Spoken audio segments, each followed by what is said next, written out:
ఈ రోజు వరల్డ్ డిప్లొమసీలో ఒక సైలెంట్ బట్ ఒక పవర్ఫుల్ మూమెంట్ అయితే జరిగింది. కెమెరా ఫ్లాష్ లో కనిపించిన ఒక హగ్, ఒక స్మైల్ అండ్ ఒక కార్ రైడ్. కానీ దీని వెనక దాగున్నది ఒక global politics, trade power and strategic message. మన ప్రధాన మంత్రి నరేంద్ర మోడీ గారు స్వయంగా ఎయిర్పోర్ట్ కి వెళ్లి రిసీవ్ చేయడం అంటే ఇది మామూలు విషయం కాదు. Last time Russian president Putin గారు వచ్చేటప్పుడు ఈ విధంగానే జరిగింది. అండ్ దాని వెనకట్ల ఏ విధంగా రిజల్ట్స్ వచ్చాయో మనం అందరం చూసాం.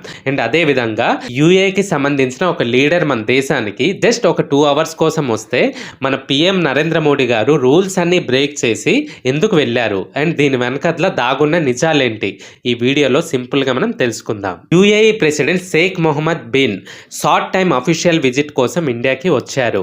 నార్మల్ ప్రోటోకాల్ ప్రకారం ఇలాంటి లీడర్స్ మన దేశానికి వచ్చేటప్పుడు మన ఫారెన్ మినిస్టర్స్ వెళ్ళి రిసీవ్ చేసుకోవాలి.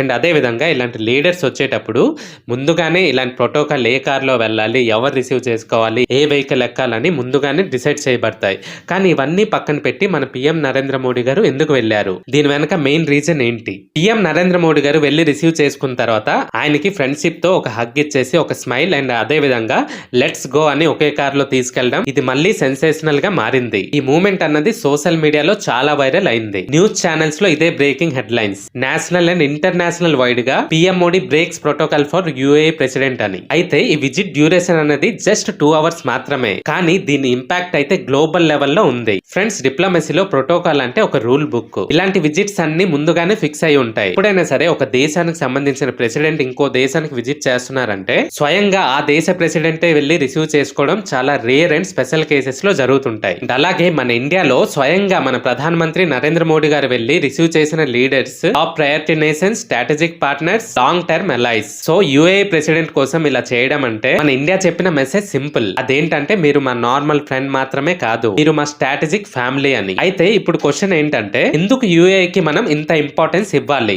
Let's break it down. Number 1 వచ్చేసి trade power. India and UAE trade అయితే కొన్ని బిలియన్స్ ఆఫ్ డాలర్స్ లో ఉన్నాయి. UAE is one of tops India's trading partners. Oil, gold, investment, startups. UAE money అన్నది మన India growth లో ఒక బిగ్ రోల్ అయితే ప్లే చేస్తుంది. సెకండ్ వచ్చేసి ఇండియా డైస్పోరా. యుఏఈ లో మన ఇండియన్స్ 35 lakhs కన్నా ఎక్కువ మంది ఉన్నారు. వాళ్ళు పంపిన రెమిటెన్సెస్ మన ఇండియన్ ఎకానమీకి ఒక బ్యాక్ బోన్ లాంటిది. అండ్ థర్డ్ వచ్చేసి defence and security. Middle east region అనేది ఒక sensitive. Shipping routes, oil supplies, regional stability. మన ఇండియాకి యుఏఈ అనేది strategic gateway. And fourth వచ్చేసి global politics. America, Europe, China అందరూ మిడిల్ ఈస్ట్ లో ఇన్ఫ్లుయెన్స్ కోసం పరిగెడుతున్నారు. ఇండియా చెప్పాలి యుఏఈ సైడ్ లో మేము స్ట్రాంగ్ గా ఉన్నాం. సో ఈ కార్ రైడ్, ఈ హగ్, ఈ స్మైల్ అండ్ ఈ ఎయిర్పోర్ట్ వెల్కమ్ ఇవన్నీ జస్ట్ ఎమోషన్స్ కాదు, ఇవన్నీ జియో పొలిటికల్ స్టేట్మెంట్స్. సో ఈ గ్రాటిట్యూడ్ తో మన ఇండియా వరల్డ్ కి చెప్పింది ఏంటి? We respect our partners, we value loyalty, we play big in global diplomacy. అమెరికాకి సిగ్నల్, యూరోప్ కి సిగ్నల్, మిడిల్ ఈస్ట్ కి సిగ్నల్. ఇప్పుడు India is no longer side player, India is strategic leader. So friends, politics లో చాలా speechless అయితే ఉంటాయి, అలాగే press release కూడా ఉంటాయి. కొన్నిసార్లు ఒక కార్ రైడ్, ఒక స్మైల్ అండ్ ఒక హగ్ హిస్టరీ క్రియేట్ చేస్తాయి. దీనిపై మీ ఒపీనియన్ ఏంటి?